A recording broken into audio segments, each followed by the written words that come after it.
KaraokeBooks. Oliver Twist. Written by Charles Dickens. Audiobook. Chapter 47. Fatal Consequences.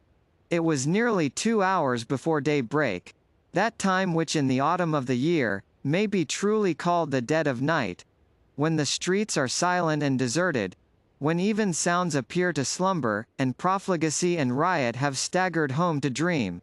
It was at this still and silent hour that Fagin sat watching in his old lair, with face so distorted and pale, and eyes so red and bloodshot, that he looked less like a man than like some hideous phantom, moist from the grave, and worried by an evil spirit. He sat crouching over a cold hearth, wrapped in an old torn coverlet, with his face turned towards a wasting candle that stood upon a table by his side. His right hand was raised to his lips, and as, absorbed in thought, he bit his long black nails, he disclosed among his toothless gums a few such fangs as should have been a dog's or rat's. Stretched upon a mattress on the floor, lay Noah Claypole, fast asleep. Towards him the old man sometimes directed his eyes for an instant, and then brought them back again to the candle, which with a long burnt wick drooping almost double, and hot grease falling down in clots upon the table, plainly showed that his thoughts were busy elsewhere. Indeed they were. Mortification at the overthrow of his notable scheme, hatred of the girl who had dared to palter with strangers, and utter distrust of the sincerity of her refusal to yield him up, bitter disappointment at the loss of his revenge on Sikes, the fear of detection, and ruin, and death, and a fierce and deadly rage kindled by all. These were the passionate considerations which, following close upon each other with rapid and ceaseless whirl, shot through the brain of Fagin, as every evil thought and blackest purpose lay working at his heart. He sat without changing his attitude in the least, or appearing to take the smallest heed of time, until his quick ear seemed to be attracted by a footstep in the street. At last, he muttered, wiping his dry and fevered mouth. At last. The bell rang gently as he spoke. He crept upstairs to the door, and presently returned accompanied by a man muffled to the chin, who carried a bundle under one arm. Sitting down and throwing back his outer coat, the man displayed the burly frame of Sikes. "There," he said, laying the bundle on the table. "Take care of that, and do the most you can with it. It's been trouble enough to get.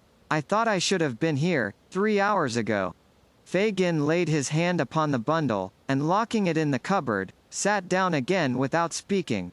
But he did not take his eyes off the robber, for an instant, during this action, and now that they sat over against each other, face to face, he looked fixedly at him, with his lips quivering so violently, and his face so altered by the emotions which had mastered him, that the housebreaker involuntarily drew back his chair, and surveyed him with a look of real affright.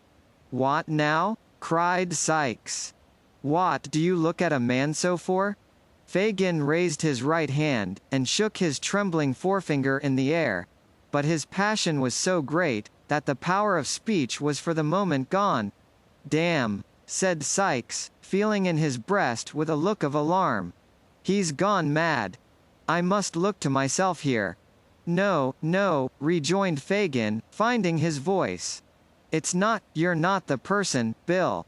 I've no fault to find with you." "Oh, you haven't you?" said Sikes, looking sternly at him, and ostentatiously passing a pistol into a more convenient pocket. "That's lucky, for one of us. Which one that is, don't matter. I've got that to tell you, Bill," said Fagin, drawing his chair nearer, "will make you worse than me." "I?" returned the robber with an incredulous air. "Tell away. Look sharp, or Nance will think I'm lost." "Lost?" cried Fagin. "She has pretty well settled that, in her own mind, already." Sikes looked with an aspect of great perplexity into the Jew's face, and reading no satisfactory explanation of the riddle there, clenched his coat collar in his huge hand and shook him soundly. "Speak, will you?" he said, "or if you don't, it shall be for want of breath. Open your mouth and say what you've got to say in plain words." Out with it, you thundering old cur, out with it. Suppose that lad that's laying there, Fagin began.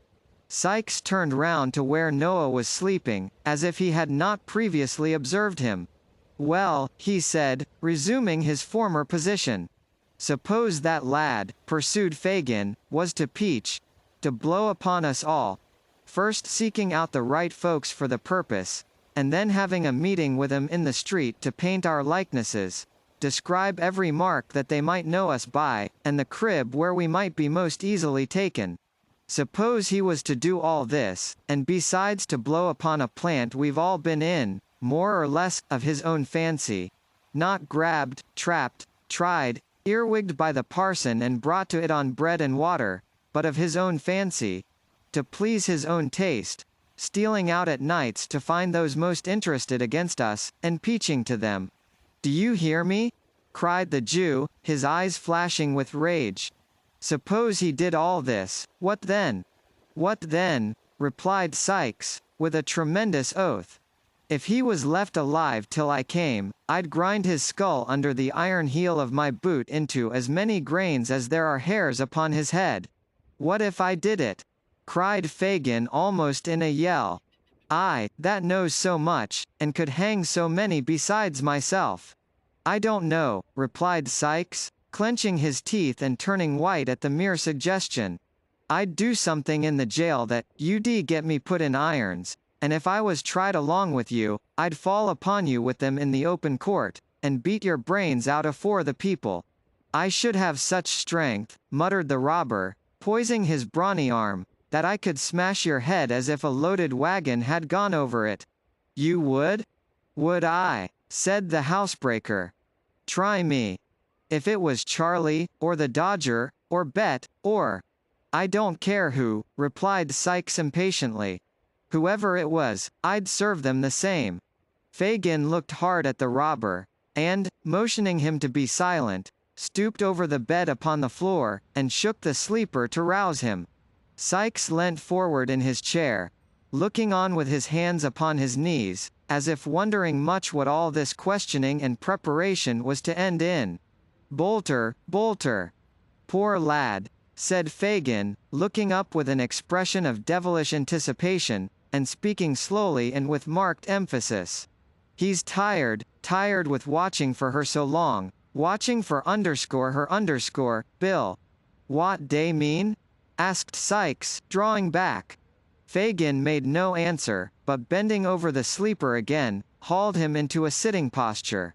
When his assumed name had been repeated several times, Noah rubbed his eyes, and, giving a heavy yawn, looked sleepily about him. Tell me that again, once again, just for him to hear, said the Jew, pointing to Sikes as he spoke. Tell what? Asked the sleepy Noah, shaking himself pettishly. That about, Nancy said Fagin, clutching Sikes by the wrist, as if to prevent his leaving the house before he had heard enough. You followed her? Yes. To London Bridge? Yes. Where she met two people. So she did. A gentleman and a lady that she had gone to of her own accord before, who asked her to give up all her pals and monks first, which she did, and to describe him, which she did, and to tell her what house it was that we meet at, and go to, which she did, and where it could be best watched from, which she did, and what time the people went there, which she did. She did all this. She told it all, every word, without a threat, without a murmur. She did she not? Cried Fagin, half mad with fury. All right, replied Noah, scratching his head. That's just what it was. What did they say, about last Sunday? About last Sunday, replied Noah, considering. Why, I told her that before. Again. Tell it again, cried Fagin, tightening his grasp on Sikes, and brandishing his other hand aloft, as the foam flew from his lips. They asked her, said Noah, who, as he grew more wakeful, seemed to have a dawning perception who Sikes was. They asked her why she didn't come, last Sunday, as she promised. She said she couldn't. Why? Tell him that. Because she was forcibly kept at home by Bill, the man she had told them of before, replied Noah. What more of him? Cried Fagin. What more of the man she had told them of before? Tell him that, tell him that. Why, that she couldn't very easily get out of doors unless he knew where she was going to, said Noah. And so the first time she went to see the lady, she, ha! It made me laugh when she said it, that it did, she gave him a drink of laudanum. Hell's fire, cried Sykes, breaking fiercely from the Jew. Let me go. Flinging the old man from him, he rushed from the room, and darted, wildly and furiously, up the stairs. Bill, Bill, cried Fagin, following him hastily. A word. Only a word. The word would not have been exchanged, but that the housebreaker was unable to open the door, on which he was expending fruitless oaths and violence, when the Jew came panting up. Let me out, said Sykes. Don't speak to me, it's not safe. Let me out, I say. Hear me speak a word, rejoined Fagin, laying his hand upon the lock. You won't be. Well, replied the other. You won't be too violent, Bill? The day was breaking, and there was light enough for the men to see each other's faces. They exchanged one brief glance. There was a fire in the eyes of both, which could not be mistaken. I mean, said Fagin, showing that he felt all disguise was now useless, not too violent for safety. Be crafty, Bill, and not too bold. Sykes made no reply, but, pulling open the door, of which Fagin had turned the lock, dashed into the silent streets. Without one pause, or moment's consideration, without once turning his head to the right or left, or raising his eyes to the sky, or lowering them to the ground, but looking straight before him with savage resolution, his teeth so tightly compressed that the strained jaw seemed starting through his skin, the robber held on his headlong course, nor muttered a word, nor relaxed a muscle, until he reached his own door. He opened it, softly, with a key, strode lightly up the stairs, and entering his own room, double-locked the door, and lifting a heavy table against it, drew back the curtain of the bed. The girl was lying, half-dressed, upon it. He had roused her from her sleep, for she raised herself with a hurried and startled look. Get up, said the man. It is you, Bill, said the girl, with an expression of pleasure at his return. It is, was the reply. Get up. There was a candle burning, but the man hastily drew it from the candlestick, and hurled it under the grate. Seeing the faint light of early day without, the girl rose to undraw the curtain. Let it be, said Sykes, thrusting his hand before her. There's enough light for what I've got to do. Bill, said the girl, in the low voice of alarm, why do you look like that at me? The robber sat regarding her, for a few seconds, with dilated nostrils and heaving breast, and then, grasping her by the head and throat, dragged her into the middle of the room, and looking once towards the door, placed his heavy hand upon her mouth. Bill, Bill, gasped the girl, wrestling with the strength of mortal fear, I won't scream or cry. Not once, hear me. Speak to me. Tell me what I have done. You know, you she-devil, returned the robber, suppressing his breath. You were watched tonight. Every word you said was heard.